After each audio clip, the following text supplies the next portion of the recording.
कठिन राह पर सहज उड़ान एपिसोड 4 में आप तमाम व्यूअर्स का स्वागत है। नमस्कार करते हैं हम आप सभी को। और आज हम जिस विषय पर संवाद चर्चा करने जा रहे हैं वह हमारे लिए और हमारे बच्चों के लिए, दोनों के लिए बहुत ही महत्वपूर्ण है। इसमें 3 प्रश्न है जिस प्रश्न पर हम चर्चा करेंगे। पहला प्रश्न ये है कि दूसरों का हमारे बारे में क्या राय है, ये कितना महत्वपूर्ण है, नंबर 1। नंबर 2 ये है कि किसी वस्तु को या किसी व्यक्ति को हम पसंद करते हैं या किसी वस्तु को या व्यक्ति से हम प्यार करते हैं, दोनों में क्या अंतर है, दोनों के प्रभाव में भी क्या अंतर है।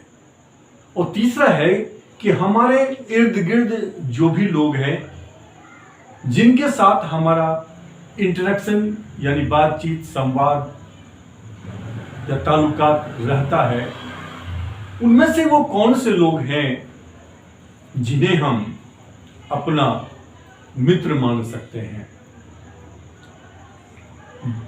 इन 3 बिंदुओं पर हम आज चर्चा करने वाले हैं। सबसे पहला जो प्रश्न है वो है कि हमारे इर्द गिर्द जो भी लोग हैं वो हमारे बारे में कुछ न कुछ राय रखते हैं, बनाते हैं या उसकी कहीं न कहीं चर्चा करते हैं और घुमा फिरा करके वो बात हमारे कानों तक भी पहुंचती है।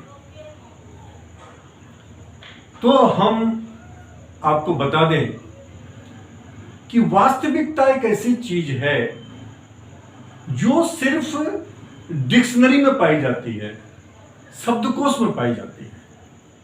हकीकत में उस वास्तविकता का कहीं पे भी आपको जमीन पर, धरातल में, समाज में, वातावरण में कहीं कोई वजूद नजर नहीं आएगा। उदाहरण के तौर पर आपके पड़ोस में कोई एक महिला है जो आपको अपने बच्चे से भी ज्यादा प्यार करती है और आप भी उसको अपनी मां से तनिक भी कम प्यार नहीं करते हैं या सम्मान नहीं करते हैं। लेकिन कुछ समय के बाद, गुजरने के बाद, एक दिन संजोग की बात है कि आपने देखा कि कोई एक व्यक्ति है जिसकी छवि अच्छी नहीं है समाज में।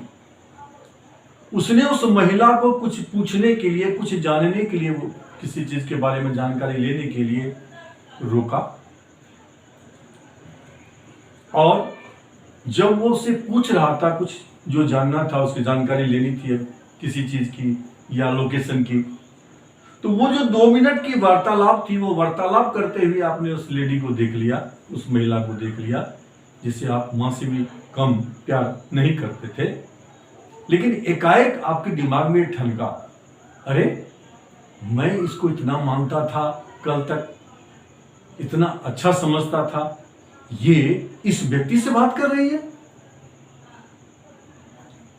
और फिर जितना ही प्यार था आपके दिल में उसके प्रति, उतनी ही घनघोर नफरत आपके दिल में पैदा हो गया। अब सवाल ये उठता है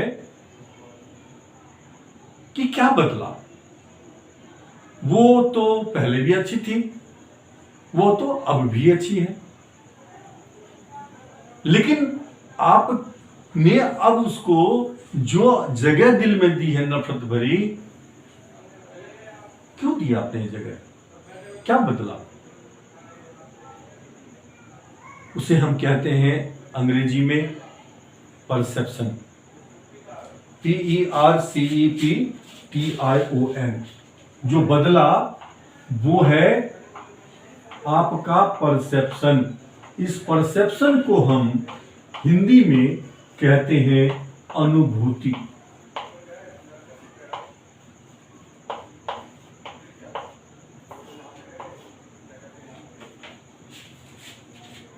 अब जो आपकी अनुभूति बनी, वो पहले की जो परसेप्शन थी, सोच थी आपकी उस महिला के प्रति, जो प्यार था, जो स्नेह था, वो सब का सब बदल गया। अब वो नफरत में तब्दील हो चुका है। तो बदला क्या? बदला सिर्फ आपका अनुभूति, परसेप्शन। और ये जो परसेप्शन बदला आपका, ये परसेप्शन बदलने की ही चीज है। ये परसेप्शन निर्भर करता है कि आप जिस वक्त आप किसी के एक्टिविटी को या किसी व्यक्ति को जब आप रीड करते हैं, तो उस वक्त आप किस एंगल से देखते हैं, आपका दृष्टिकोण क्या है, आपका नजरिया क्या है, आप किन किन बिंदुओं को आधार मानकर उसके बारे में आप अपनी एक राय बनाते हैं। यह आपकी अनुभूति है। कल तक आप अच्छे थे, आपके साथ काफी सारे लोग हैं जिनके साथ बहुत अच्छे संबंध थे, उनमें से किसी व्यक्ति की आपके प्रति नेगेटिव राय हो गई,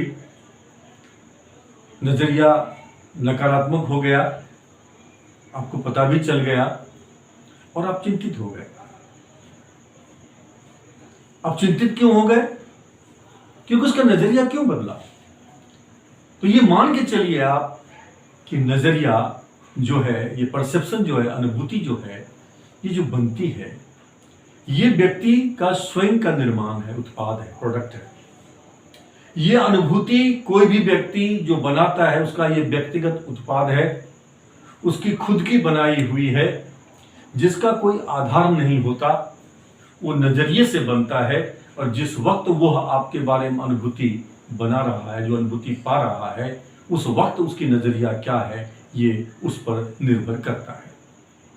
और यदि कहीं से कोई किसी की नेगेटिव नजरिया या कोई व्यक्ति आपसे नेगेटिव बात करता है, आप पे आरोप लगाता है, तो किसी के अनुभूति से, किसी के कोई आपका कमेंट्स करता है पीछे में, तो उससे आपको तनिक भी चिंतित होने की जरूरत नहीं है। क्योंकि ये जो अनुभूति बनती है, ये अनुभूति बनती है किसी व्यक्ति के जो एटीट्यूड है। परसेप्शन बनता है एटीट्यूड से। एटीट्यूड क्या है? सोच। सोच के पीछे क्या है? उसका नजरिया, उस वक्त, जिस वक्त वो किसी को रीड कर रहा है। ये एटीट्यूड क्या होता है? ये एटीट्यूड होता है कि जिस वक्त वह व्यक्ति वो एक्शन कर रहा है, यानी कि वो रीड कर रहा है या वो खाका ले रहा है, उस वक्त उसका चरित्र क्या है। हम उसे अंग्रेजी में कहते हैं कि the character of a person when he is in action. जिस वक्त वह एक्शन में है, उस वक्त उसकी कैरेक्टर क्या है, टोटल कैरेक्टर। उस कैरेक्टर के हिसाब से जो सवेरे से लेकर शाम तक पता नहीं कितनी बार बदलता है। सवेरे आपका मूड कुछ और रहता है, 10 बजे कुछ और रहता है, 12 बजे कुछ और रहता है, शाम में कुछ और रहता है। अगर आपके घर में आपके पत्नी से आपका झगड़ा हो गया, या किसी बच्चे का अपने बड़े भाई या छोटे भाई बहन से लड़ाई हो गई, तो वह एक जगह परेशान हुआ है अगर, तो वो जहां जहां जाएगा, जिस जिस से मिलेगा, वो उसको खुश नहीं कर सकता। वो हर व्यक्ति परेशान हो जाएगा उससे। तो हम कहते हैं कैरेक्टर, क्योंकि व्यक्ति तो वही है। वो घर में पति है, चाहे बेटा है या बेटी है या पत्नी है, और वो फिर कहीं पे कर्मचारी है, अलग अलग जगहों पर जाकर उसका अलग अलग रूप होता है। यदि वो एक जगह डिस्टर्ब हुआ, तो उसके पास ये तो एक ही है जिससे वो रिएक्शन व्यक्त करता है, अपना प्रतिक्रिया व्यक्त करता है। तो प्रतिक्रिया व्यक्त करने में कहीं पे भी उसकी कोई नेगेटिव एटीट्यूड है जो जमी पड़ी है, निकली नहीं है गुबार उसकी, तो वो जिस जिस से मिलेगा वह हर एक व्यक्ति परेशान होगा। अब परसेप्शन बनती है एटीट्यूड से, एटीट्यूड बनती है हमारे नजरिया से, नजरिया बनती है हमारी सोच से, और हमारी सोच बनती है हमारे व्यक्तित्व से, जिसे पर्सनालिटी कहते हैं अंग्रेजी में। पर्सनालिटी की परिभाषा क्या है? पर्सनालिटी की परिभाषा है कि जो महत्व किसी फूल का या जो पहचान किसी फूल का है वो किससे है? उसकी सुगंध से है। उसी प्रकार से किसी मनुष्य का जो व्यक्तित्व है ठीक उसी प्रकार से उसके सुगंध से है।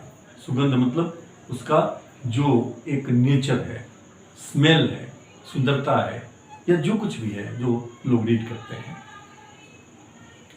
तो पॉजिटिव पर्सनालिटी हमेशा पॉजिटिव थॉट पैदा करता है, विचार पैदा करता है, और पॉजिटिव सकारात्मक जो विचार है वो सकारात्मक नजरिया बनाता है, और सकारात्मक नजरिया जो है वो एक सकारात्मक अनुभूति का सृजन करता है, बनाता है। आप जितना स्पष्टीकरण देने का कोशिश करेंगे, अगर कोई आरोप प्रत्यक्ष रूप से सामने से या पीछे से कोई आगे कहता है कि फलाना आदमी ऐसा कह रहा था, तो जब आप प्रतिक्रिया व्यक्त करते हैं तो आपको इस बात का ध्यान रखना चाहिए कि वह जो अनुभूति है जो कोई व्यक्ति व्यक्त कर रहा है सामने से या किसी व्यक्ति के माध्यम से आप तक पहुंच रहा है, वो आपने नहीं बनाया है अपने बारे में, वो उसने बनाया है, और उस पर आपका कोई नियंत्रण नहीं है। उस आपका क्या नियंत्रण है उसके ऊपर? वो कुछ भी सोचे, कुछ भी बनाए अपनी अनुभूति, वो तो उसका अपना उत्पाद है। लेकिन उसके प्रतिक्रिया में यदि आप स्पष्टीकरण देने की कोशिश करेंगे तो यह आपका असफल प्रयास होगा, बल्कि इसके बदले आपके प्रति जो शक है, अप्रत्यक्ष रूप से जो व्यक्ति कह रहा है उसका भी, और जिस व्यक्ति के बारे में कह रहा है, जब बात वहां तक पहुंचेगा तो उसको भी आपके प्रति जो संदेह है, शंका है, वो बढ़ेगा ही, घटेगा नहीं। इस अनुभूति को, किसी के द्वारा बनाई गई अनुभूति को सिर्फ समय ही बदल सकता है। अगर आपको लगता है कि आप ठीक है अपनी जगह पे, तो आप ठीक अच्छा बने रहिए। समय ही उसका जवाब देगा, समय ही सिर्फ उसका जवाब दे सकता है, आप जवाब नहीं दे सकते। और अगर आप जवाब देते हैं या प्रतिक्रिया व्यक्त करते हैं तो आप और अधिक प्रश्न के घेरे के दलदल में और अपने आप को फंसा रहे हैं। ये सबसे बड़ी बात होती है जिससे हम बहुत अधिक आहत होते हैं, या हमारी जो ऊर्जा है वो बहुत खर्च हो जाता है। इसमें चिंता की लकीरें आ जाती है माथे पे, फलाने ने ऐसा कह दिया, उसने ऐसा कह दिया। याद रखिए, किसी के आपके बारे में अच्छी राय बना देने से भी आपके जीवन में कोई परिवर्तन नहीं आएगा, और किसी के आपके प्रति गलत राय बनाने के बावजूद भी आपके जीवन में कोई परिवर्तन नकारात्मक या सकारात्मक नहीं आएगा। आपके जीवन में परिवर्तन सिर्फ आपकी अपनी अनुभूति क्या है अपने बारे में, अपने लक्ष्य को देखते हुए, वह महत्वपूर्ण है, वह आपके जीवन में परिवर्तन लाएगा। और आप जितना पॉजिटिव रहेंगे आपके जीवन में उत्तरोत्तर उतना ही परिवर्तन आएगा। ये पहली बात। दूसरी बात यह होती है कि हम जब रहते हैं, समाज का मतलब होता है कि हम किसी न किसी जरूरत के लिए किसी न किसी व्यक्ति पर निर्भर रहते हैं, या उनकी जरूरत हमें पड़ जाती है उनकी उपयोगिता के हिसाब से। ये जो हमारी आत्मनिर्भरता है, जिन जिन लोगों के साथ है, इसकी वजह से ये समाज बना है। समाज का अर्थ यही है आत्मनिर्भरता। जिस पर आप निर्भर हैं या वे भी आप पे निर्भर हैं, आपके जिस उपयोगिता के कारण से, उसी की वजह से जो है समाज का निर्माण होता है। समाज का मतलब है आत्मनिर्भरता। हम आपके साथ खड़े हैं जब मेरी जरूरत है, और आप हमारे साथ खड़े हैं जब मुझे जरूरत है, चाहे उसका सुविधा शुल्क देना पड़े, चाहे चार्ज देना पड़े। हम एक दूसरे के साथ जो भी हम शुल्क, सेवा शुल्क दे रहे हैं, अगर हम पढ़ा रहे हैं बच्चे को तो हम ईमानदारी से पढ़ाएं। अगर हम बिजली के मैकेनिक हैं तो ईमानदारी से काम करें, बरगलाएं नहीं, बेवकूफ नहीं बनाएं, अपनी विश्वसनीयता को बना के रखें। इसके कारण से एक व्यक्ति से 10 ग्राहक बनता है और एक व्यक्ति से 10 ग्राहक बिगड़ता है।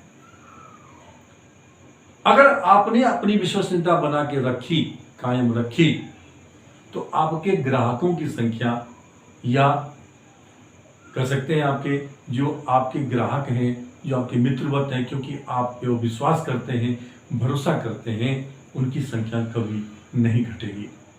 उसके कारण भी आप ही होंगे, और अगर घटी तो भी उसका कारण आप ही होंगे। अब तीसरी बात यह होती कि हमारे इर्द गिर्द हम जिन लोगों से जुड़े हुए हैं, यहां पे ऊर्जा का स्थानांतरण चलता है। अगर हम उस व्यक्ति से मिल रहे हैं, सपोज आप 25 लोगों से मिले सवेरे से लेकर शाम तक, उन 25 लोगों में से कुछ लोग ऐसे होंगे जो आपके हिम्मत को घटाएंगे, आपको डिमोटिवेट करेंगे, आपके हौसले को कम करेंगे। अच्छा, डॉक्टर बनने की सोच रहे हो? अरे क्या बात कर रहे हो यार, मजाक कर रहे हो क्या? तुम और डॉक्टर, तुम या इंजीनियर, तुम या आईएएस ऑफिसर वगैरह वगैरह। अरे कुछ और सोच ले यार, क्यों मजाक कर रहा है? या कोई कहेगा देखो ठीक है, तुम सोच रहे हो, बड़ी अच्छी सोच है तुम्हारी, तुम बहुत ऊंचा सोचते हो, लेकिन ऐसी सोच सोचो जो तुम्हारे सीमाओं में हो, यानी तुमसे नहीं हो। मिला जुला के वो ये कहना चाहते हैं आपसे कि तुम यह नहीं कर सकते हो, यू कांट डू इट। क्षमता तो व्यक्तिगत मामला है, मुझे पता है कि मेरी क्या क्षमता है, मैं क्या कर सकता हूं और क्या नहीं कर सकता हूं, लेकिन क्या इस मामले में दूसरे की राय की जरूरत है हमें? क्या दूसरे में राय देंगे कि मैं क्या कर सकता हूं या क्या नहीं कर सकता हूं, और वैसी राय के क्या मायने हैं हमारे लिए? तो ऐसे व्यक्ति अगर आपके इर्द गिर्द हैं तो सवेरे से शाम तक जब आप बेड में जाते हैं और ऐसा कोई व्यक्ति नजर आता है तो उसका नाम लिखिए डायरी में, और उसका नाम अपने डायरी से काट लीजिए कि वो सबसे बेकार व्यक्ति है आपके लिए, जो जब जब मिलेगा आपकी एनर्जी को खाएगा, वो आपको मजबूत नहीं कर सकता है, इसलिए वो आपके किसी काम का व्यक्ति नहीं है, मित्रता के लायक नहीं है। दूसरे व्यक्ति वो होते हैं जो कि आपसे प्यार करते हैं। तीसरे व्यक्ति वे होते हैं जो आपको पसंद करते हैं। अब ये पसंद करने में और प्यार करने में अंतर क्या है? मान लीजिए आपको गुलाब का फूल है, वो गुलाब का फूल आप बहुत पसंद करते हैं, जब आप निकलते हैं तो आप जो है उसको अपने कोट में लगा करके निकलते हैं। प्यार का मतलब है लगाव। कैसा लगाव? कि उसके बाह्य रूप से, बाह्य चरित्र से आप प्रभावित हैं, मात्र इतना ही है, लेकिन उसके प्रति समर्पण नहीं है। आप प्यार है लेकिन समर्पण नहीं है, तो वह प्यार है। सॉरी, पसंद करना है। पसंद जब किसी चीज को करते हैं हम, तो समर्पण का भाव नहीं होता वहां पे, समर्पण के भाव का वहां कोई भाव भी झलकता नहीं है। लेकिन अगर आप उस फूल से प्रेम करते हैं,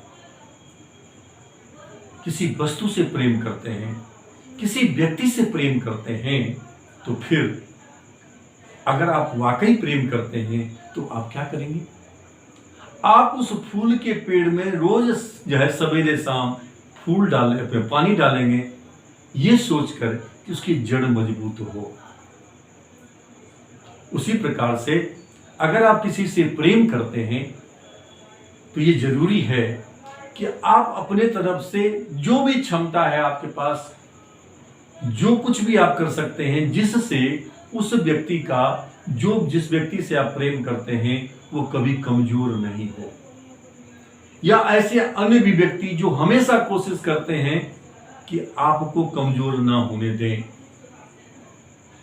वह आपसे जो प्रेम ऐसा करते हैं वही आपके असली मित्र हो सकते हैं। अन्यथा आप अपना समय जो सबसे ज्यादा मूल्यवान है वो आप नष्ट करते हैं। लगभग 24 वर्षों तक मैं स्कूल से लेकर के कॉलेज तक की शिक्षा ली। प्रत्येक क्लास में मेरे 40 ही बच्चे रहे हों, मेरे सहपाठी रहे हों, तो लगभग 960 मित्र मेरे हैं जो सहपाठी रहे। लेकिन उस मित्र में से कुछ मित्र ऐसे भी रहे कि मेरा कोई विषय कमजोर था, उसका बहुत मजबूत था, कुछ विषय उसका कमजोर था, मेरा मजबूत था। हम जब कभी भी बैठते थे तो हम एक दूसरे की मदद करते थे।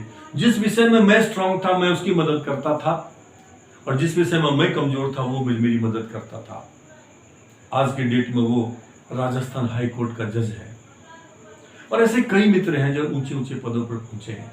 और आज मैं चर्चा इसलिए कर रहा हूं कि अगर वो भी कहीं पहुंचा तो उसी गुणवत्ता की वजह से, उसी मित्रता की वजह से मैं भी कहीं पहुंचा, और मैं आज इस लायक बना हूं कि मैं हिम्मत कर पा रहा हूं। वैसे मैं उतना विद्वान नहीं हूं, मैं उतना गुणवान भी नहीं हूं, लेकिन इस छोटे से जीवन में जो भी हमारी परिस्थिति रही, एक सामान्य परिस्थिति रही, उसमें जो भी संघर्ष मैं कर सकता था, अध्ययन कर सकता था, अध्ययन के बाद मंथन कर सकता था, हमने प्रयास किया है, और जो कुछ मुझे मिला है वही मैं आप लोगों के साथ जो है शेयर कर रहा हूं, इससे अधिक कुछ नहीं। तो अभी हमने जिन जिन बातों की चर्चा की, तो मैं ये कहना चाहूंगा कि आप किसी के अनुभूति या किसी के कमेंट्स, या किसी के कमेंट्स मतलब होता है कि कोई आपसे ईर्ष्या करता है, आपको लगता है। हकीकत ये नहीं है कि वो आपसे ईर्ष्या करता है, हकीकत ये है कि वो आपको ये कहता है कि देखो मैं तुम्हारे जैसा नहीं बन सकता। लेकिन व्यक्त करने के लिए किसी भी व्यक्ति के गुण की तारीफ करना इतना आसान नहीं है। जो ईमानदार होगा अंदर से, व्यक्तिगत जीवन में ईमानदार होगा, वही किसी के गुण की सराहना कर सकता है, किसी के गुण को वह सम्मान दे सकता है, किसी के गुण की वजह से उसकी चर्चा वो सब जगह कर सकता है। कुछ ऐसे भी लोग होंगे जिनसे कभी कोई बात आपकी ऐसी हुई हो कि आपने सत्य कह दिया हो मुंह पे 2 आदमी के सामने में, और वो उसे बहुत बुरा लगा हो, तो वो उसकी गठरी बांध करके अपने पास रखेगा। उसके बाद अगर आप देवता भी बन जाएं तब भी आप उसको पसंद नहीं आएंगे। क्या कर सकते हैं आप? इसलिए दूसरे की राय क्या है हमारे बारे में, हम उसकी कभी चिंता ना करें। और अगर उसका वास्तविकता से कोई लेना देना नहीं है, अगर, क्योंकि मैं तो अब कहा वो चोर है, अब चोर और मेरा तो कोई संबंध नहीं है, तो हमें पता है, अपने बारे में अनुभूति है मुझे। तो जो चीज मेरे ऊपर लागू नहीं होता फिर भी कोई लादने का प्रयास कर रहा है, तो एक ही बात है कि आप कह के टाल दीजिए। वो जो व्यक्ति कह रहा होगा ना आपको, वो अपनी जगह सही है, नो कमेंट्स, इतना ही कर दीजिए। क्योंकि जो व्यक्ति किसी की बात कहने आपको आया है, वह व्यक्ति यकीन मानिए कि आपकी बात भी जाकर के वहां कहेगा। और एक व्यक्ति जब कोई बात किसी दूसरे व्यक्ति को जाके कहता है तो बिना मसाला मिलाए हुए नहीं देता है, चाहे वह मसाला आपके प्रशंसा में हो या वह मसाला आपके क्रिटिसाइज में हो, क्योंकि वो व्यक्ति आपका क्रिटिसाइज पसंद करता है, तभी वो उसको सब बात देगा। ये हमारे लिए बहुत महत्वपूर्ण है। ये हो सकता है कि आपको लगे कि ये फिलोसॉफिकल बात है, या आपको ये लगे कि ये थियोरेटिकल बात है, लेकिन ये परखी हुई बातें हैं, वेल टेस्टेड है। ये उन मोटिवेशनल स्टोरीज की तरह नहीं है जो कि सोशल मीडिया पर आकर के नौटंकी करके बड़ा सा जो है रूम दिखा करके हजारों लोग हैं वहां पे डांस कर रहा है, लोगों के साथ मजाक कर रहा है, किरकिरी कर रहा है, क्वेश्चन कर रहा है।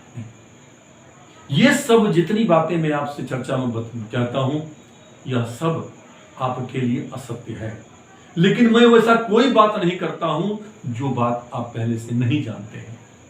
ये सभी बातें आप जानते हैं पहले से। हाँ, ये अलग बात है कि आपके अंदर जो है वो क्रियाशीलता नहीं है इन बातों के प्रति, क्योंकि जो लगे कि ये ठीक है उसको पकड़ लीजिए कस के, छोड़िए मत। अच्छाई को पकड़ के रखेंगे तो बुराई आपके नजदीक कभी फटकने का कोशिश भी नहीं करेगा। जो ऐसे लोग हैं आपसे उलझने की कोशिश भी नहीं करेंगे। क्यों? कि कोई कोशिश भी करता है तो किसी को अपने जैसा बनाने के लिए। जैसे कि अगर आपने किसी मूर्ख व्यक्ति से जो है आपने मित्रता कर ली, मूर्ख व्यक्ति और विद्वान व्यक्ति में अंतर क्या होता है?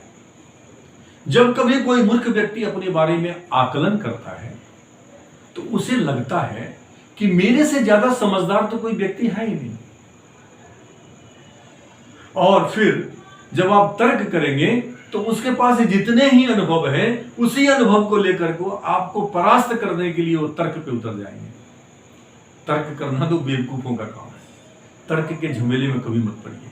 अगर कोई व्यक्ति मानने को तैयार नहीं है तो सीधा कहिए कि सर आप जो भी कुछ कहना चाहते हैं मैं समझ गया हूं, मैं आपसे 100% सहमत हूं, आप अपनी जगह बिल्कुल सही है, कह के बात वहीं खत्म कर दीजिए। दूसरी ओर जो व्यक्ति विद्वान होते हैं, जो अध्ययन करने के बाद मंथन भी करते हैं, एक्सपेरिमेंट भी करते हैं, वैसे लोग जब कभी भी अपने बारे में आकलन करते हैं तो उन्हें लगता है कि मैं समुद्र का जो पानी है उसका एक बूंद भी अभी तक हासिल नहीं कर पाया हूँ, और यही कारण है कि उसे उत्तरोत्तर ज्ञान प्राप्त करने में मदद मिलती है। अगर वो ऐसा ना लगे उसको कि मैं समुद्र का एक बूंद पानी भी नहीं ले पाया, तो फिर आगे वो कुछ सीखेगा भी नहीं। ये अंतर एक मूर्ख और एक विद्वान व्यक्ति में होता है। आज की चर्चा आपको कैसी लगी? अपनी राय जरूर आप कमेंट्स में दें। जो पहली बार आए हैं इस चैनल पे, इस प्रोग्राम में देख रहे हैं, मैं आपसे निवेदन करूंगा कि यह एक अंतर मन की यात्रा है। हम अपनी मन की बात कर रहे हैं। जो बातें मैं कर रहा हूं ऐसी कोई बात नहीं है जो आपके मन में नहीं चल रही है, लेकिन उस मन में जो चल रही है उसे जो शंका उत्पन्न होती है, उस शंका का समाधान इसी चर्चा से निकलेगा, इन्हीं तथ्यों से निकलेगा जिन तथ्यों की चर्चा हमने की है। अब वो भी जब आप एक्सपेरिमेंट करेंगे तब। मैं सिर्फ एक ही बात कह सकता हूं कि जो भी बातें मैं करता हूं वो मेरी बातें नहीं है, उसमें से एक भी मेरी बातें नहीं है, ना मेरी औकात है वो बातें करने की। ये सब प्रकृति की बातें हैं, नेचर की बातें हैं। ऐसा होता है, ऐसा ही होता है। इसलिए उसको एक्सपेरिमेंट करते रहिए, और एक्सपेरिमेंट करके जो आपको अच्छा परिणाम मिले, जिस वजह से मिले, उस वजह को अपना मित्र बना के रखिए और चलते रहिए। इसके साथ ही हम आज की इस एपिसोड का समापन करते हैं। फिर मिलते हैं आपसे अगले एपिसोड में एक नए मुद्दे को लेकर संवाद चर्चा में आपके साथ। तब तक के लिए let us call it a day. Have a nice day. Thank you very much.